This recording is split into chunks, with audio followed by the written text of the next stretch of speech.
Donc bonjour à toutes et à tous. Oui, donc j'étais supposé intervenir cet après-midi aussi, mais du coup, dans un souci de vous économiser ma présence à la tribune 3 fois, je vais essayer de synthétiser mon propos de cet après-midi et de m'en servir comme introduction pour mon propos sur la formation, en espérant être clair.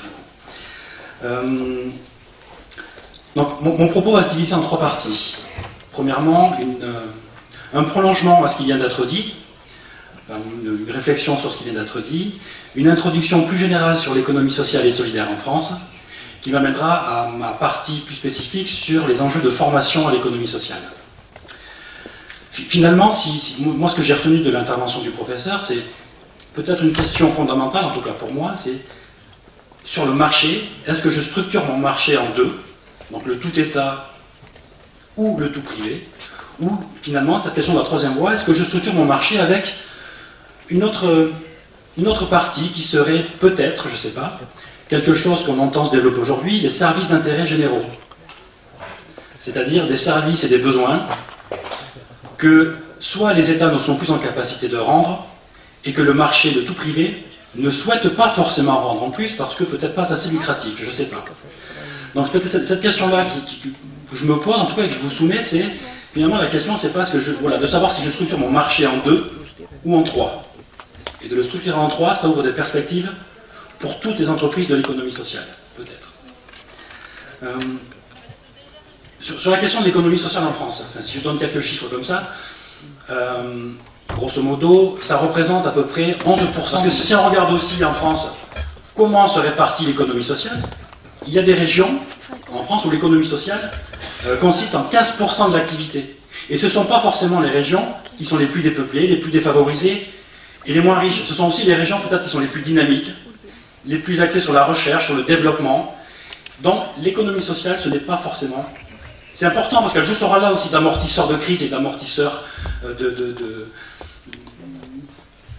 difficultés d'accès aux soins, pour les mutuelles en tout cas.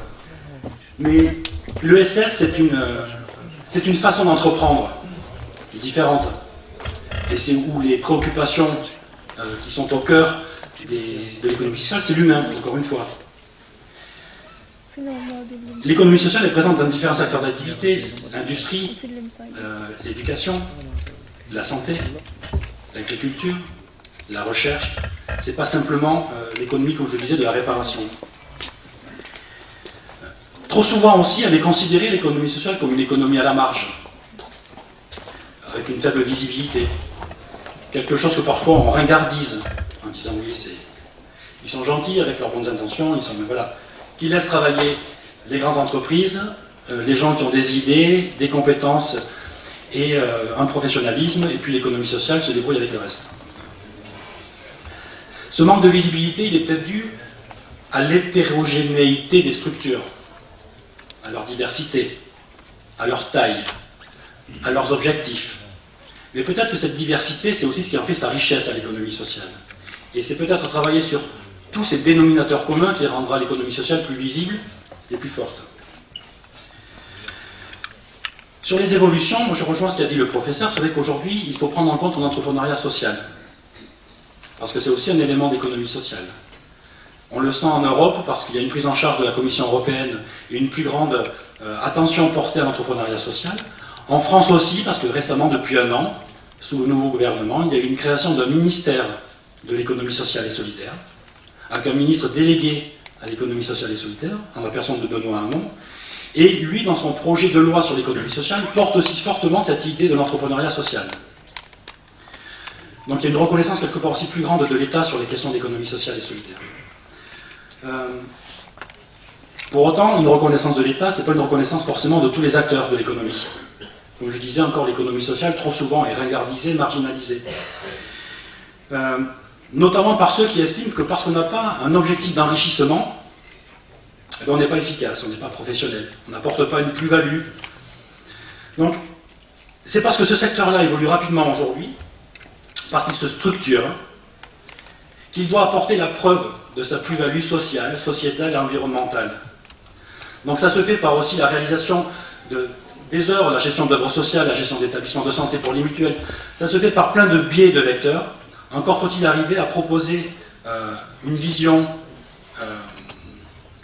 cohérente de tout ça et qui fasse la preuve de cette plus-value. Sur la légitimité aussi. Alors, là, je tiens à rétablir une vérité, je ne suis pas professeur d'université, je ne veux pas usurper le titre de professeur d'université, je suis professeur des écoles. Et là, je suis là devant vous en tant qu'étudiant, puisque je viens présenter un module de formation à l'économie sociale. Je suis là en tant qu'étudiant de ce Master 2 qui a été élaboré en partenariat entre la MGN et plus largement les mutuelles de la fonction publique en France et l'université de Versailles-Saint-Quentin qui se trouve en région parisienne et qui ont tous deux travaillé sur l'élaboration d'un module de formation de niveau Master 2 sur la formation des élus mutualistes et des cadres mutualistes. Parce qu'on ne peut pas dire que, comme je disais tout à l'heure, souvent on est considéré comme avec un peu un regard condescendant en tant qu'amateur de l'économie. Eh bien non, les entreprises mutualistes ont aussi le devoir de montrer qu'elles font preuve de professionnalisme et que si on n'a pas une formation forcément initiale qui est dédiée à la gestion d'entreprises mutualistes, ça peut s'acquérir. Et donc, ce partenariat-là avec l'université est important parce que les mutuelles doivent apporter cette preuve-là d'efficacité et de professionnalisme. L'université aussi a des enjeux.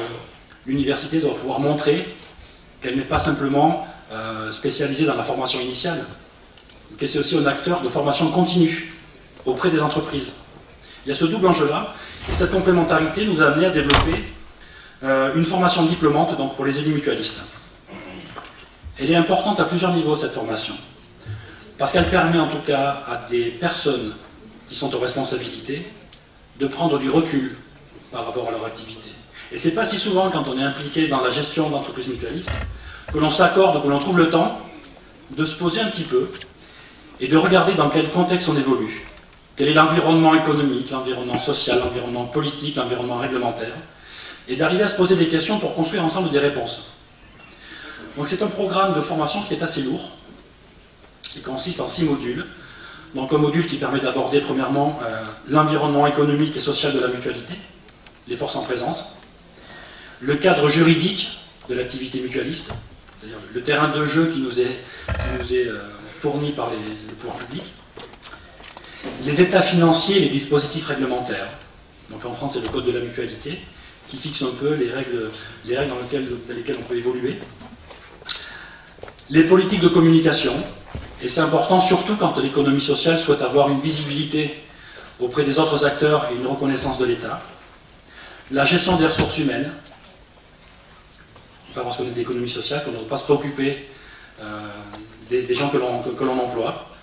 Je ne sais plus quel jeune disait, les entreprises mutualistes ne sont pas des entreprises comme les autres, mais comme les autres, elles sont des entreprises. Et donc il y a des règles de gestion, des règles appliquées en matière de droit du travail, en matière de rémunération. Tout ça, il est important de le prendre en compte et de l'avoir à l'esprit. Et puis les stratégies de développement.